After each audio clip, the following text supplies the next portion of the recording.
Absolutisht po. Ndikimi i Serbisë tash do të ndër vite pra në vendin tonë, si te elektorati serb ashtu edhe në zgjedhjen e përgjithësi, pra cilat zgjedhjet qendrore po edhe lokale në Republikën e Kosovës. Nuk është diçka e re, e cila është zbuluar tani.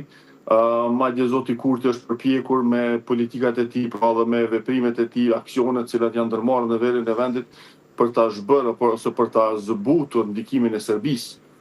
tek serbët në Kosovë, por jashtë që sipas tij tani më kjo gjë nuk është arritur dhe në një farë forme kjo është një farë disfate e qeverisë së tij, e ka gjithë potencialin e saj e ka përshëndruar pra në veri të vendit dhe në zhbërjen e ndikimit të Serbisë në Kosovë përmes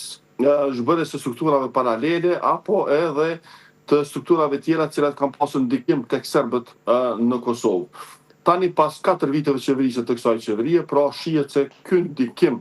është ende i fortë i Serbisë në Kosovë dhe duket se nuk ka arritur që të zbutet apo që të zvogëlohet përkundër gjithë atyre aksione dhe veprimeve të qeverisë së zotit Kurti. Tani në raport me zgjedhjet,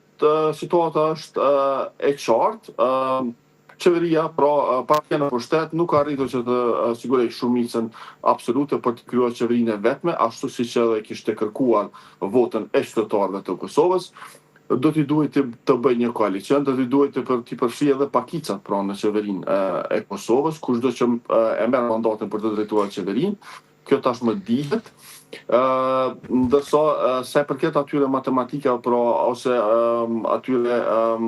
mënyrave të bërjes së qeverisë, duket se nuk do të mund të bëhet asnjë qeveri pa një koalicion. Sa do ta bëjë këtë qeveria partia e cila ka sovrisur vendin pra për 4 vite dhe e cila ka siguruar shumicën e mandateve të kuvendit të Republikës së Kosovës, kjo mbetet të shihet ditëve në vijim, se sa është e gatshme të bëj pra kompromis, të bëj koalicion me ndonjërin nga partitë opozitare shqiptare, përveç atyre të pakicave cilat do duhet t'i përfshi, apo mandatit do t'i kaloj pra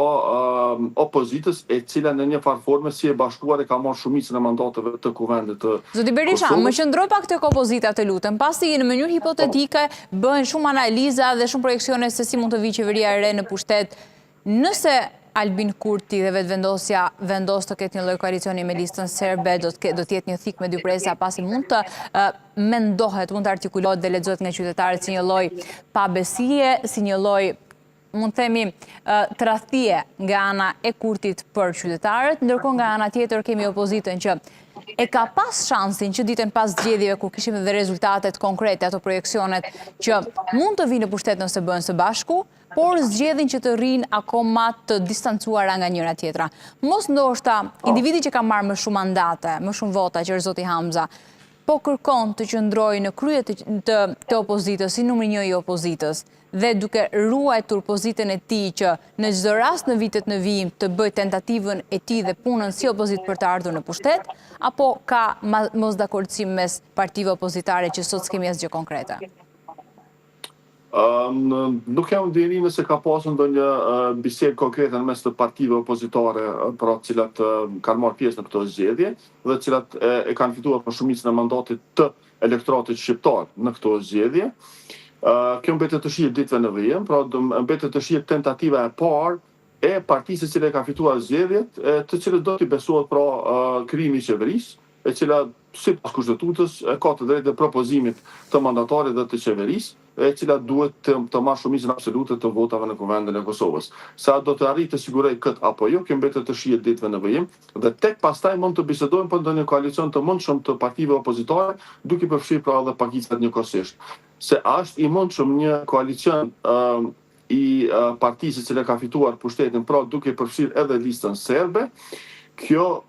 nuk besoj se ka ndonjë gjos të ndodhë duke marrë parasysh pra kundërshtimet e dy poleve të kundërtat të zotit Kurti në raport me listën serbe, për cilën